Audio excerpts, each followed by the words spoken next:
1990 में इराक ने कुवैत पर हमला कर दिया। इराकी सोल्जर्स सिर्फ 2 दिन के अंदर अंदर पूरे कुवैत पर कब्जा करके बैठ गए और लोकल्स अपने घरों में बंद रहने पर मजबूर हो गए।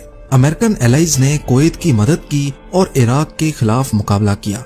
1 साल तक ये मामला चलता रहा, लेकिन जब इराकी सोल्जर्स कमजोर पड़ गए तो उन्होंने जाते जाते कुवैत की 700 से ज्यादा ऑयल वेल्स पर आग लगा दी।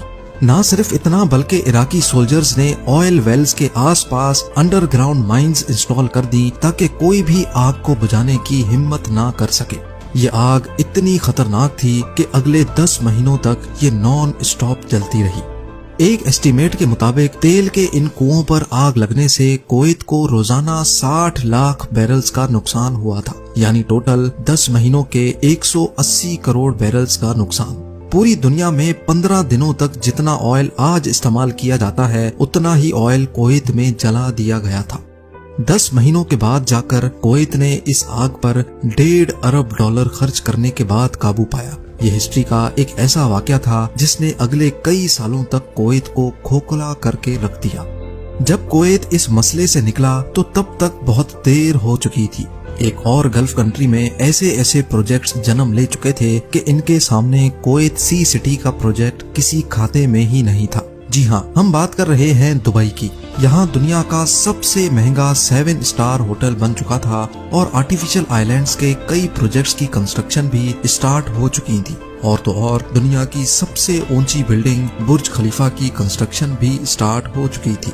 दुबई ज्यादातर इंटरनेशनल अट्रैक्शन पहले ही ले चुका था, लेकिन फिर भी कुवैत ने 2004 में सी सिटी की कंस्ट्रक्शन का काम स्टार्ट कर दिया।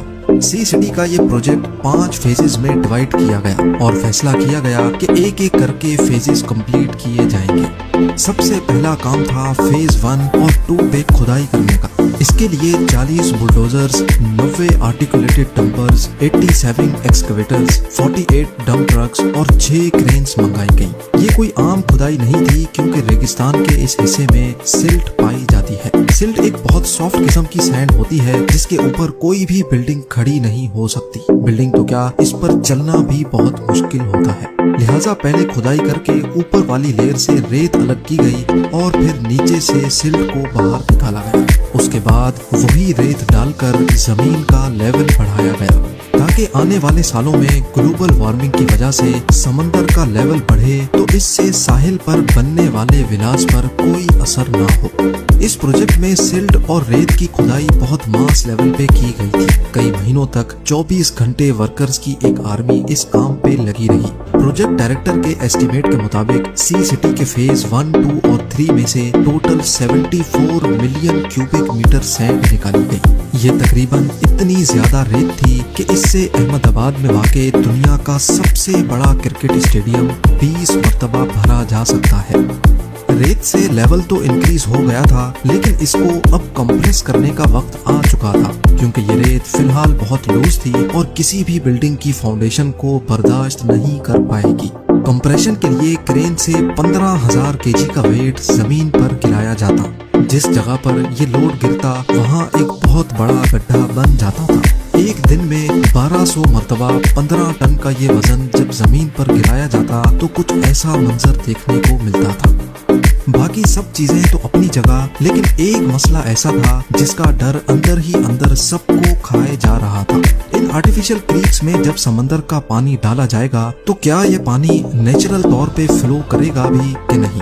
अगर पानी वक्त पे चेंज ना हुआ तो इसमें फंगस पैदा हो जाएगा और बदबूदार पानी इस प्रोजेक्ट को बुरी तरह से फेल भी कर सकता है। इस मसले से निपटने के लिए टाइडल गेट्स इंस्टॉल करने का फैसला किया गया। टाइडल गेट एक ऐसा मैकेनिकल गेट होता है जो सिर्फ एक तरफ से आने वाले पानी के प्रेशर पे खुद ब खुद खुल जाता है। जब समंदर से आने वाली वेव्स बंद या कम हो जाएंगी तो ये गेट अपने आप वापस बंद हो जाएगा। कंप्यूटर सिमुलेशन पे टेस्ट करने के बाद ये नोटिस किया गया कि टाइडल गेट लगने के बाद क्रीक्स का 100% पानी ऑटोमेटिकली चेंज हो जाएगा।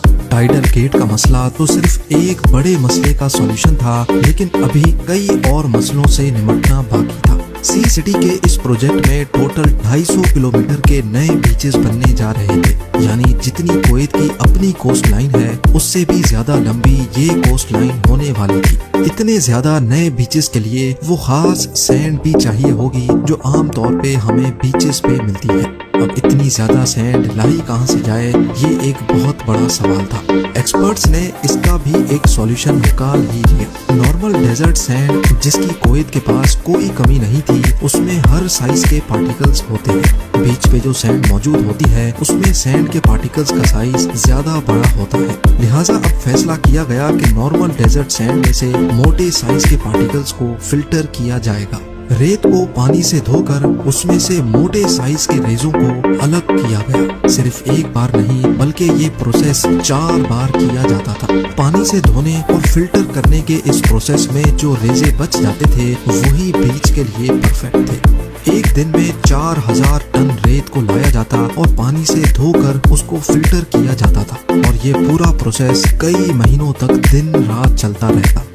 بیچز کی سینڈ کو لہروں کے پریشر سے بچانے کے لیے پتھروں کی والز بھی بنانے کا فیصلہ کیا گیا۔ ان والز پر لگائے جانے والے پتھر بارڈر کے اس پار سعودی عرب کی ایک اسٹون کواری سے لائے جاتے تھے، کیونکہ کویت کے پاس اپنی ایک بھی اسٹون کواری نہیں تھی۔